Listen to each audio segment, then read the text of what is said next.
Shalom saudara pemirsa yang dikasih oleh Tuhan. Kembali kita berjumpa dalam program yang indah.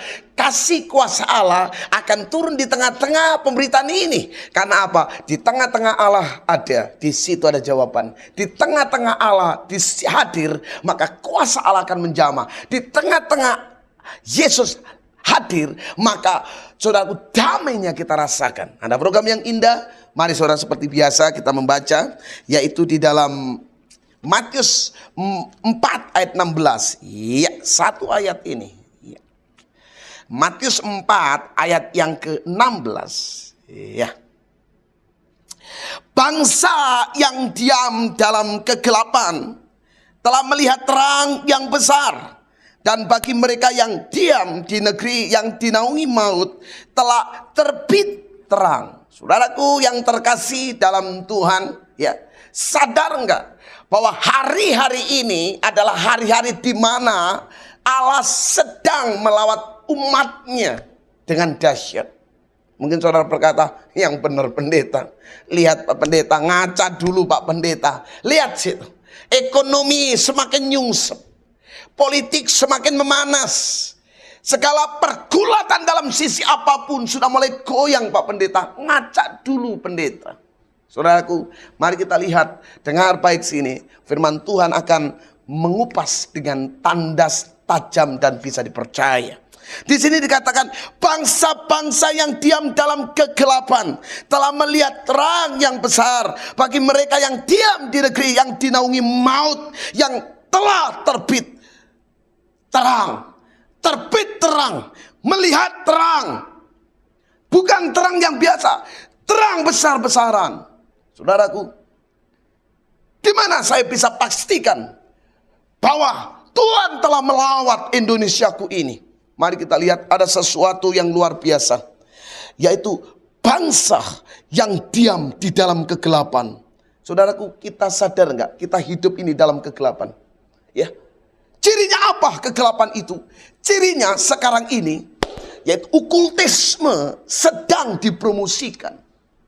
Ya, kalau saudara baca koran, bukan hanya tentang ekonomi diangkat, tapi di situ dikatakan, ya, dengan kekuatan magic, ya, di situ meramal begitu, di situ datang kemari, maka suamimu bisa kembali, katanya begitu. Dengan embel-embel pasti, saudaraku. Ya, lihat di media-media televisi, saudaraku, setan-setan bukan sesuatu yang menakutkan, tapi joke, hiburan. Padahal engkau tahu setan itu serius. Setan bukan untuk menjadi joke buat kita, bukan hiburan buat kita, tetapi pribadi ini adalah pribadi yang sangat membahayakan. Dengar baik anak-anak, ya. Ingat, tayangan-tayangan setan dengan tajuk apapun itu membawa engkau untuk jauh dari Tuhan. Ingat, setan bukan permainan, setan bukan hiburan, tapi setan itu musuh kita. Ciri apa buat saya?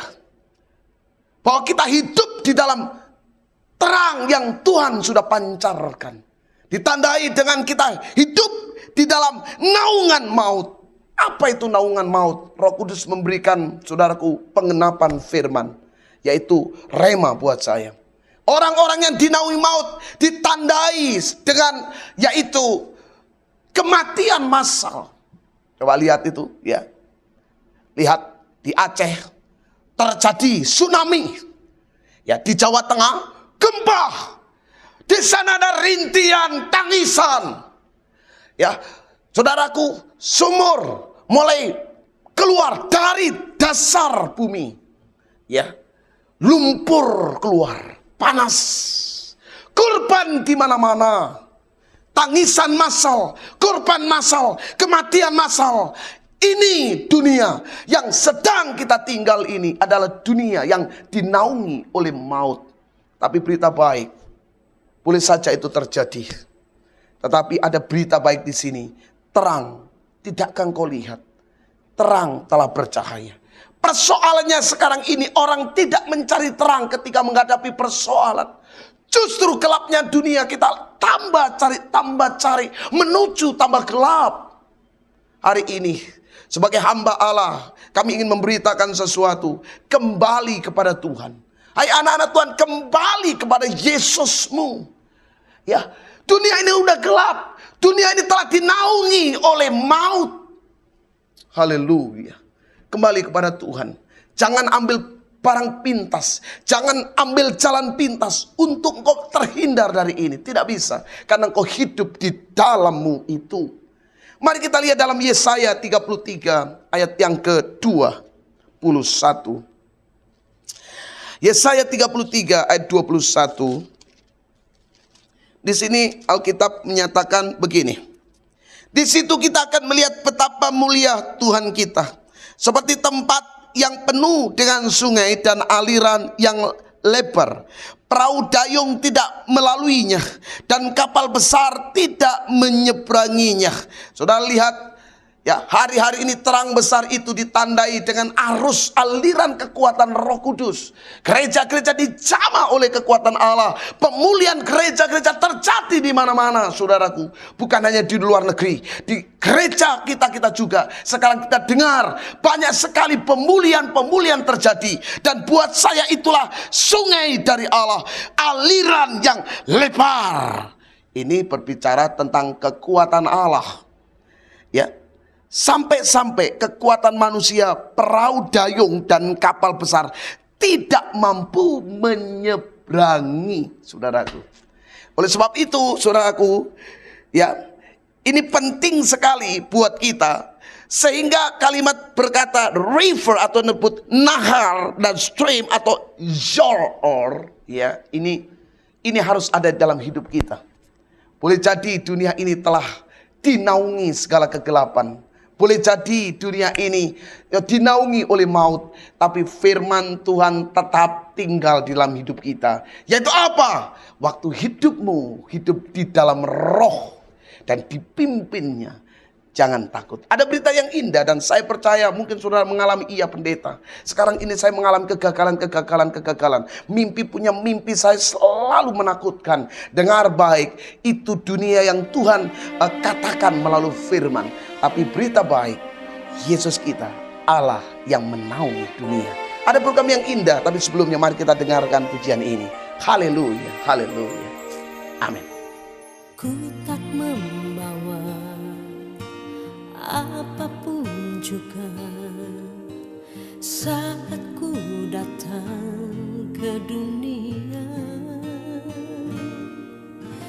Ku tinggal semua pada akhirnya saat ku kembali ke surga.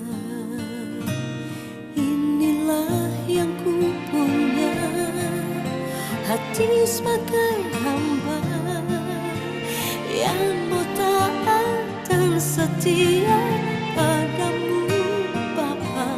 Kemanapun ku bawa, hati yang menyembah dalam roh dan kebenaran sampai selamanya.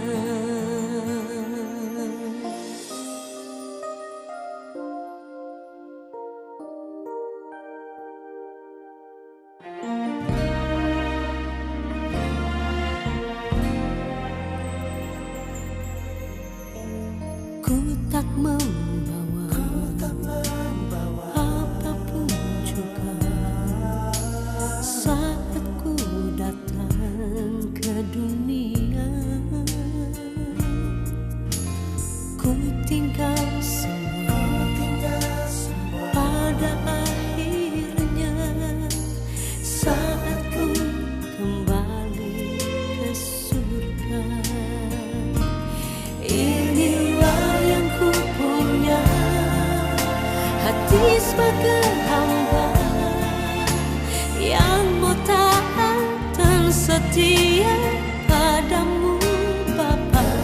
Kemanapun ku bawa, hati yang menyembah dalam roh dan kebenaran sampai selamanya. Bagaimana ku membalas kasih-Mu?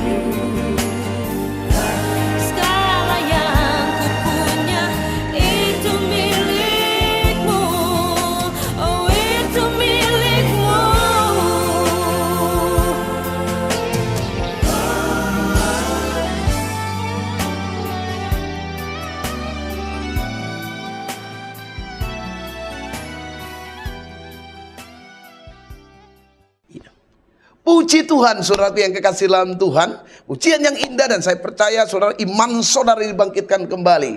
Mari kita lihat kembali dalam Yesaya 21 ayat 16 sampai yang ke-17.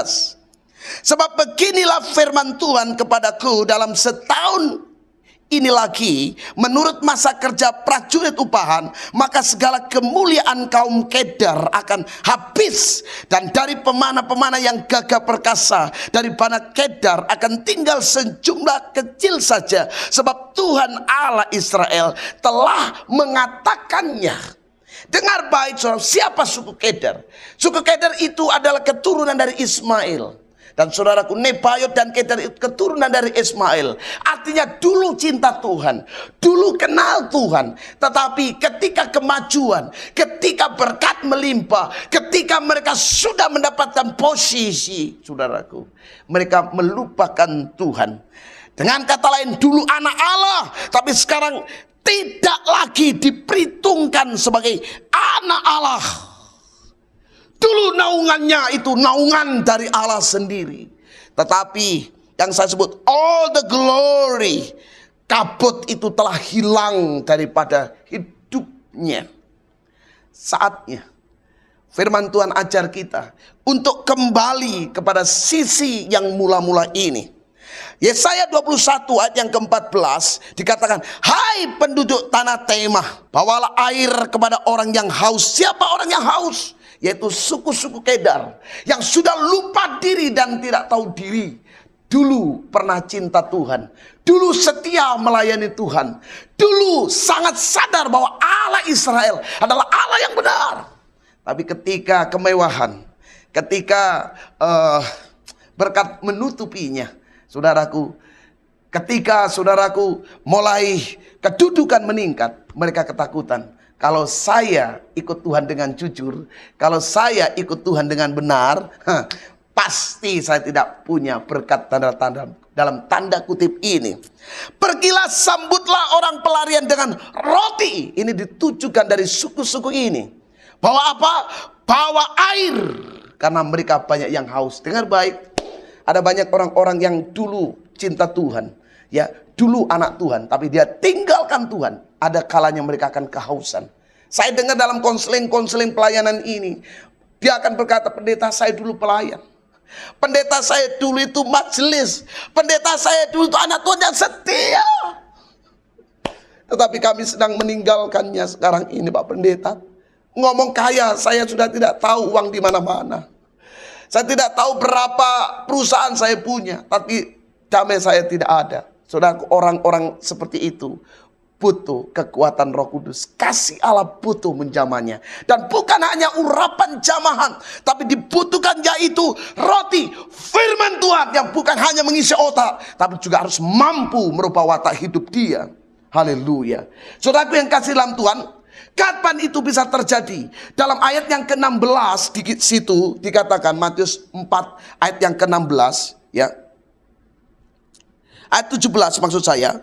Sejak waktu itu Yesus memberitakan pertobatan. Apa yang harus kita lakukan sementara Allah sudah bekerja? Rupanya saudaraku, ya, pemahaman tentang kekristenan tidak hanya dilandasi pada saat kita percaya saja. Tapi landasan kekristenan seharusnya mengacu kepada titik dalam sebuah kesetiaan. Dari situ landasan kekristenan ini kelihatan jelas dan konkret. Dalam Matius 4 ayat yang ke-17, sejak waktu itu, from the time, di sini dikatakan dengan apototeh, waktu yang telah ditentukan oleh Allah. Jadi dengan baik, rupanya sekarang ini Allah sedang bekerja mati-matian. Apakah saudara diam saja? Sekarang waktunya Allah dalam pemulihan karena Yesus mau kembali. Apakah saudara duduk diam seperti ini? Saudaraku, izinkan saya memberikan tema khotbah yang diilhami Roh Kudus. Jangan diam saja. Waktu kita diam sementara Allah bekerja, jangan heran saudaraku, Tuhan bisa pakai apa saja. Ada orang-orang yang tidak siap, ada orang-orang yang hanya di gereja hanya diam saja. Sementara Tuhan sudah berkata, hai lihat, tuaian sudah menguning, Aku membutuhkan pengerja-pengerja. Jangan kau biarkan, dengar baik, jangan kau biarkan tuehan itu busuk. Jangan buat pekerjaan Allah sia-sia. Akhir zaman ini Allah sedang bekerja mati-matian. Persoalan sekarang, apa peran kita? Sementara Tuhan sudah ketok palu. Jangan diam saja. Apa yang harus kita lakukan sementara Allah sudah bekerja? Mari kita lihat saudara ayat yang ke-17. Dikatakan begini dalam Matius 4 ayat 17. Sejak waktu itu Yesus memberitakan, bertobatlah, repent. Atau disebut dengan repent, meta, noeo. Kembali ke posisi awal. Tidak banyak saudaraku menyikapi kondisi semakin berat ini. Ya, kondisi semakin jahat ini, kita lari ke posisi awal. Ya, persoalannya justru kadangkala lebih banyak orang ketika menghadapi persoalan besar, ketika melihat keadaan seperti dunia ini, dia pakai dukun dari mana? Oh, dia pakai dukun dari Jawa Tengah. Oh, saya Jawa Barat lebih hebat. Minta ampun, minta ampun. Firman Tuhan menyadarkan, hai anak-anak Tuhan, ya, engkau dulu cinta Tuhan. Kembali kepada posisi awalmu. Meta noeo. Kembali ke posisi awal. Ingat Yunus, saudaraku. Tuhan izinkan ke Niniwe, tapi dia lari ke Tarsis. Dengar baik apa yang terjadi. Harta yang dikumpulkan bertahun-tahun, saudaraku, dibuang sia-sia. Betul nggak? Kejadian bukan hanya hartanya Yunus, tapi dia menjadi sial buat orang lain. Ingat, waktu engkau tidak bertobat, dengar baik, engkau menjadi sial bagi orang lain. Engkau masuk ke rumah itu jadi sial. Beda dengan orang yang hidup sepenuhnya untuk Tuhan. Beda. Ya, Abraham, ada janji Tuhan berkata, di mana engkau berdiri di situ milikmu. Dan oleh kamu, ya, Tuhan memberkati orang sekitarmu. Saudara yang kekasih dalam Tuhan, ingat murid-murid Yesus, ya, semalam-malaman menjala tapi zero. Wah, ini orang-orang yang tidak mau bertobat, saudaraku, lari dari panggilan Tuhan, nggak main-main. Kejadian ini terjadi beberapa waktu yang lalu, saudaraku. Saya sudah peringatkan sama jemaat itu, ya, tolong jangan merokok, jangan merokok. Jangan merokok. Bukan hanya kesehatan, tapi Alkitab berkata, ya, tubuhmu itu bait Allah. Dia ngotot, om nggak apa-apa. Saya mulai kecil om. Mulai kecil om begini. Oh iya, ya, saudaraku, saya dengar dia kena kanker. Ya, bukan hanya itu. Dan saudara, secara otomatis kanker itu dalam waktu seminggu, saudaraku, merebak dengan kuat. Sampai seluruhnya, saudaraku, di rongsen sudah habis separuh. Dan saudaraku, tidak tunggu lama. Hanya hitungan hari, saudara, dalam 2 minggu, orang ini sudah dipanggil oleh Tuhan. Dan apa yang harus saya bicarakan? Ini sebenarnya potret buat kita-kita ini. Jangan main-main dengan dosa. Jangan main-main dengan perlakuan di luar konteks firman Tuhan. Yang melanggar firman Tuhan, maka engkau akan mendapatkan konsekuensi yang sesuai dengan apa yang kau tabur. Saudaraku, oleh sebab itu dengar baik, metamoeo ini punya arti berkaca diri. Oleh sebab itu ketika Tuhan tegur, bertobatlah. Maka kita harus berkaca diri dulu. Waktu anak yang terhilang ini, ketika ditegur dengan peristiwa dia tidak mampu makan lagi, teringat peristiwa papanya. Ya, saudaraku, apa yang dimakan oleh pembantu-pembantunya, budak-budaknya, lebih indah, lebih enak, lebih nyaman, lebih mewah dibandingkan dengan hidupnya. Dan saat itu dia mengambil keputusan untuk kembali ke posisi awal, menjadi anak Allah. Saudaraku, Petrus pun begitu. Ketika melihat gurunya disalib, dia melarikan diri dan kembali ke pekerjaan lamanya. Yesus sendiri datang dengan kata lain, Petrus anak Yohanes, apakah engkau masih mengasihi aku? Dituntut cinta mula-mula kembali. Dan ini adalah stagnasi, bobot utama dalam kekristenan. Kapan kita akan bertobat? Waktu kita kembali ke posisi cinta mula-mula. Ibu, saya mengerti engkau pernah cinta mula-mula. Saya mengerti. Ya, di manakah cinta itu sekarang? Apakah dengan segala kesibukanmu cinta itu mulai luntur dan mundur? Yang kedua, saudaraku yang kasih, apa yang harus kita lakukan sementara Allah sudah bekerja? Kita bertobat dan menobatkan orang lain pertama. Yang kedua, ayat yang ke-10 dikatakan begini. Maka berkatalah Yesus kepadanya, Matius 4 ayat 10, "Enyalah iblis, sebab ada tertulis engkau harus menyembah Tuhan Allahmu dan hanya kepada Dia sajalah engkau berbakti." Mungkin saudara bilang, aku ke gereja. Betul, aku melayani Tuhan. Betul, kalau betul Yesus memang betul Yesus kau sembah, kenapa ada kalimat di sini, "Enyalah iblis"? Away with you setan, keluar dari aleaku. Ada banyak kita bisa melayani Tuhan di gereja, tetapi untuk setan yang di dalam diri saudara susah untuk kita keluarkan. Ya, ingat, saya kasih tahu saudaraku, Tuhan sudah bekerja dalam gerejamu. Jangan sampai setan juga bekerja di dalam hidupmu. Tuhan sudah mati-matian membunuh engkau. Jangan diamkan setan yang tinggal di dalam hidupmu. Hanya karena ego, saudara susah ditegur. Hanya karena jabatan, susah saudara ditegur. Dan saya banyak mengerti sekarang ini, orang-orang yang punya kondisi, ya, ada titel rohani di baliknya, susahnya minta ampun ditegur. Ingat, Yesus berkata, "Enyalah iblis."